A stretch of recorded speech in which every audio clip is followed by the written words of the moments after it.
ঈদে মিলাদুন্নবী সাল্লাল্লাহু আলাইহি ওয়াসাল্লাম উপলক্ষে আনোয়ারা সরকার হাট গরুর বাজারে বেচাকিনা বেশ জমজমাট ছিল। এত মানুষের মধ্যে আমরা কি আমাদের গরু কিনতে পারছি নাকি পারি নাই, ওইটাই আজকে আপনাদের সাথে শেয়ার করব। বাইকের পিছনে বসে যে ব্রিজটা কখনো পুরাতন হবে না, ওই ব্রিজটা পাড়ি দিচ্ছিলাম। এবার যেখানে যাই না কেন বাইকের পিছনে বসলে বৃষ্টি চলে আসে, প্রচুর জোরে বৃষ্টি চলে আসে। তাই বাইকটা একপাশে পার্কিং করে আমরা দাঁড়াবো, বৃষ্টি থামার অপেক্ষা করব।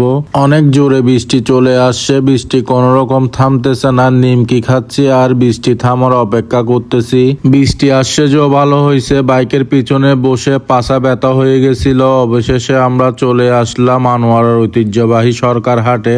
বাজারে ঢুকতে এই গরুটা কিনে নিয়ে যাচ্ছে। এই গরুটা 1,90,000 টাকায় বিক্রি হয়েছে। আমরা যখন আসছি তখন বাজার ভেঙে যাওয়ার সময়, একদম শেষ টাইমে আমরা আসছি। বাজার থেকে অনেকে গরু নিয়ে যাচ্ছিল। বৃষ্টি পড়াতে বাজারে প্রচুর কাদা হয়ে গেছে, দেখে শুনে চলাফেরা করতে হচ্ছিল। এই গরুটা দেখতেছিল, এই গরুটা ব্যাপারী লাস্ট 1,75,000 টাকা বলছে।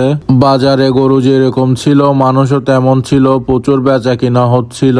একটা চায়ের দোকানের অবস্থা দেখলে বুঝতে পারবেন কি পরিমাণ মানুষ আজকে বাজারে আসছে। সাকিবরা টায়ার্ড হয়ে মহিষের বাজারের ওইখানে বসেছিল, বাদাম বুট খাচ্ছিল বসে বসে।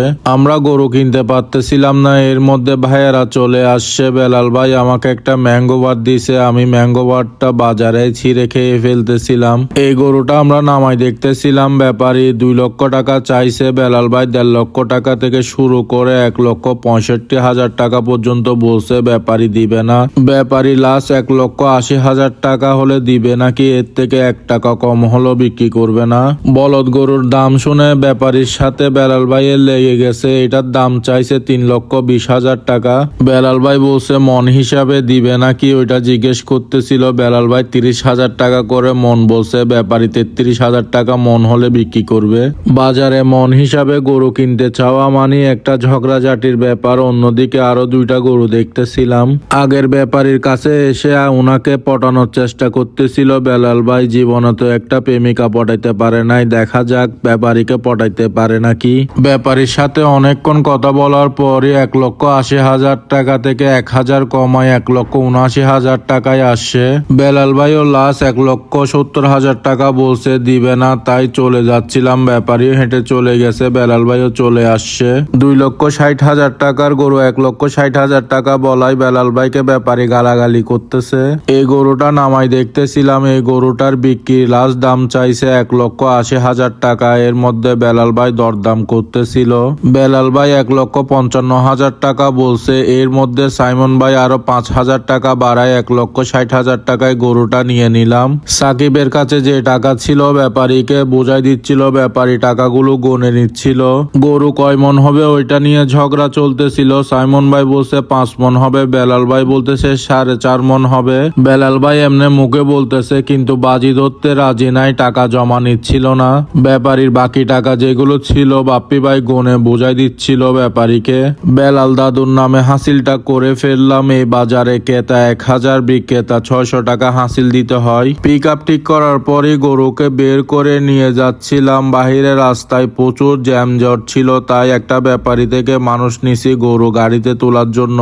গরু আমাদেরটা পিক আপে তুলে ফেলছি, আমাদেরটার সাথে আরেকটা গরু যাবে। 2টা গরু শহরে নিয়ে যাওয়া 3,000 টাকা, পিক আপ ভাড়া 1,500 টাকা করে পড়বে একটা গরুতে। পিক আপ নিয়ে সাইমন ভাই আর সাকিব রওনা দিল, আমি বাইক নিয়ে তাদের পিছনে ছিলাম। দুপুরে ভাত খাই নাই, তাই অনেক ক্ষুধা লাগছে, খাওয়ার জন্য উসমানী উরুস বিরিয়ানিতে চলে গেলাম। কোরমা পোলাওটা অর্ডার করলাম, ডিম ছিল, ডাল ছিল, খাসির মাংস ছিল। এই প্যাকেজটা হচ্ছে 300 টাকা। ডাল দিয়ে শুরু করলাম, ডালটা অনেক বেশি মজা ছিল। এদিকে নাইমের খাবার নাকি সবগুলো ঠান্ডা, ভাত নাকি ঠান্ডা দিছে ওকে। খাসির কোরমা টেস্ট করে দেখতেছিলাম, কোরমাটা একটুও মজা হয় নাই, বিয়ে বাড়ির কোরমার আশেপাশেও হয় নাই। একটা মাটা নিয়ে আসতে বললাম, মাটাটাও টেস্ট ভালো ছিল না। মাটা খেতে খেতে বিল নিয়ে আসতে বললাম, বিল আসছে 670 টাকা। বিল দিয়ে আস্তে আস্তে বের হয়ে যাব, বাড়ির উদ্দেশ্যে রওনা দিয়ে দিলাম। আল্লাহ হাফেজ, আসসালামু আলাইকুম।